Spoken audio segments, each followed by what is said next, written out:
Бал бала. К әрпі мен дыбысы. К әрпі дауыссыз дыбыс.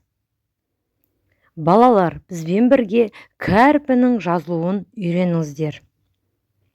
Үлкен К және де кішкентай К әрпі.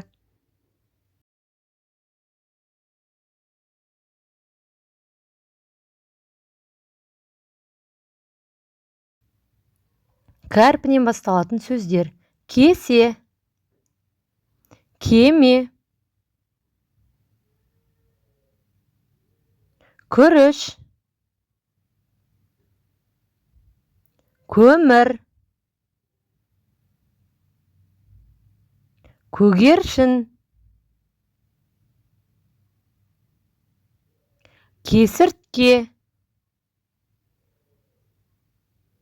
күн, көбелек,